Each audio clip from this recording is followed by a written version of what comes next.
السلام علیکم، میں ہوں ریحان اور آپ دیکھ رہے ہیں اسلامی چینل اصلاح ایمان و عمل۔ ہمارا مقصد حق اور سچ کا پرچار اور رضا الہی کا حصول ہے۔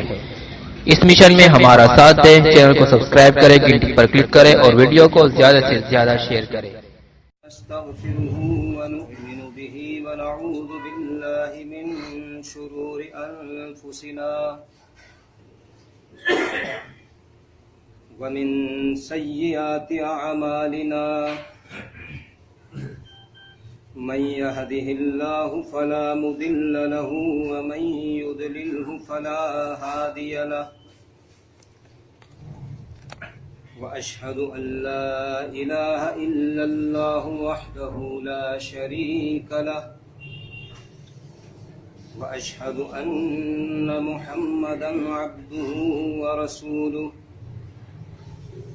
فإن خير الحديث كتاب الله وخير الهدي هدي محمد صلى الله عليه وسلم وشر الأمور محدثاتها وكل محدثة بدعة وكل بدعة ضلالة وكل ضلالة في النار قال الله تبارك وتعالى في القرآن الحكيم أعوذ بالله السميع العليم من الشيطان الرجيم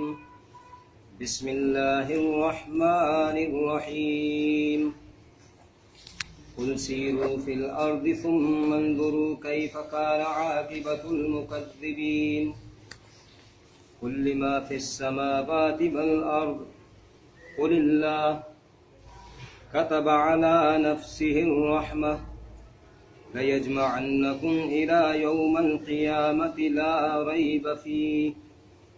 الذين خسروا أنفسهم فهم لا يؤمنون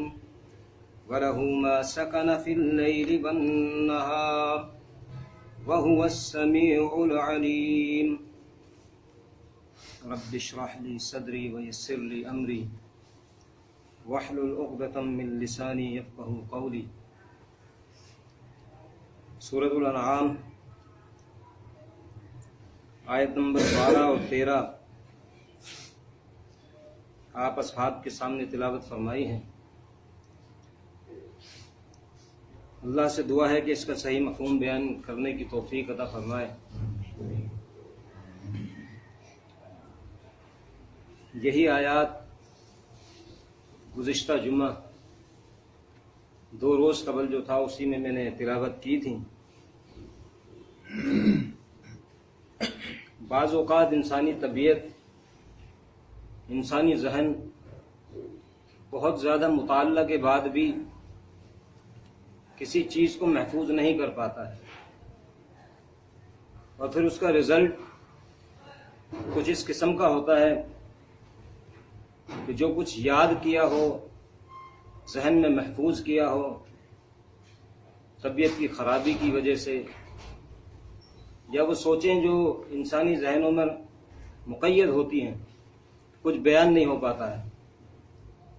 انہی آیات کو میں نے کوشش کی تھی جمعہ کے خطاب میں، خطبے میں کہ بیان کروں، لیکن نہیں ہو سکا بہت کوشش کے باوجود بھی، کیونکہ یہ مختصر سا ٹائم ہے۔ جو ساتھی درس قرآن و سنت دیں گے وہ آ رہے ہیں، تو مختصر سا آپ کے سامنے اس کو بیان کر دوں۔ کوئی نئی بات نہیں ہے، کوئی نیا مسئلہ نہیں ہے، تمام انسانیت کے سامنے اسی مسئلے کو دہرایا گیا ہے جو روز اول سے اس کرۂ ارض کا مسئلہ ہے، اس انسانیت کا مسئلہ ہے۔ اور وہ مسئلہ کیا ہے کہ تمام انسانیت کو جو اس دنیا کے اندر اس کرۂ ارض پر آباد ہے، اس کو 2 قسم کے حالات سے دوچار ہونا ہے اس دنیاوی زندگی کے بعد، اور وہ مسئلہ تمام انبیاء علیہم السلام کی دعوت کا محور، مرکز اور نچوڑ ہے پہلی دعوت جو تمام انبیاء علیہ السلام نے اس دنیا میں بسنے والے لوگوں کو دی، وہی دعوت قولوا لا الہ الا اللہ تفلحوا، کہ اس بات کا اقرار اور دلی اقرار جماؤ کے ساتھ، مضبوطی کے ساتھ، یقین کے ساتھ کہ اس کائنات کا ایک الہ ہے، ایک خالق المالک ہے، رازق ہے، تمام اشیاء کا پیدا کرنے والی ذات وہی اکیلی ذات ہے۔ وَكُلَّ خَلَقَ شَيْءٍ قَدَّرَهُ وَخَلَقَ كُلَّ شَيْءٍ فَقَدَّرَهُ تَقْدِيرًا، تمام کی تمام اشیاء جو دنیا کے اندر موجود ہیں اس کا خالق اور مالک ایک اللہ ہے، اس نے ان تمام اشیاء کو پیدا کیا ہے۔ اس دعوت کو انبیاء علیہ السلام نے پوری دنیا کے لوگوں کے سامنے رکھا، اور مختلف اقسام کے لوگ، مختلف سوچوں کے لوگ جس طرح فی زمانہ اس معاشرے کے اندر، اس دنیا کے اندر پائے جاتے ہیں، کوئی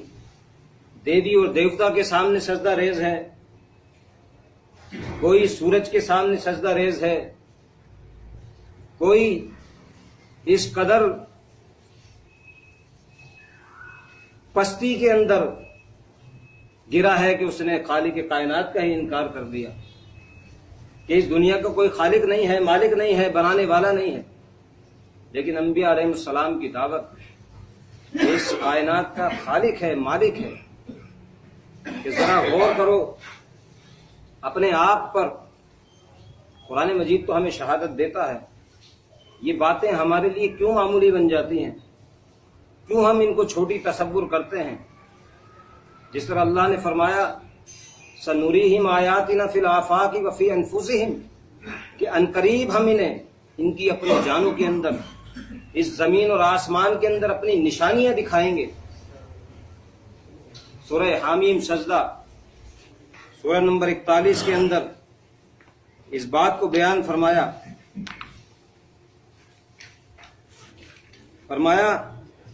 سنوریہم آیاتنا فی الآفاق وفی انفسہم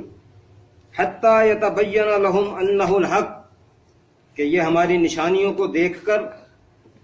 پکار اٹھیں گے کہ یہ حق ہیں۔ اور آگے فرمایا الا انہم فی مریۃ اولم یکفی بربک انہ علی کل شیء شہید، کہ یہ بات کافی نہیں ہے تمہارے لیے کہ تیرا رب ہر چیز کا شاہد ہے، ہر چیز پر گواہ ہے۔ یعنی انسان کی عقل کے اندر جو فطور آیا ہے، جو غلط اقسام کی قسموں کی باتیں آئی ہیں، ان کو رد کرنے کے لیے کہ کیا تیرے رب کی گواہی کافی نہیں کہ خالق کائنات اس بات کو بیان فرمائے کہ اس کائنات کا بنانے والا وہ ہے۔ لیکن اس کے باوجود اللہ نے فرمایا سنریہم آیاتنا فی الآفاق وفی انفسہم،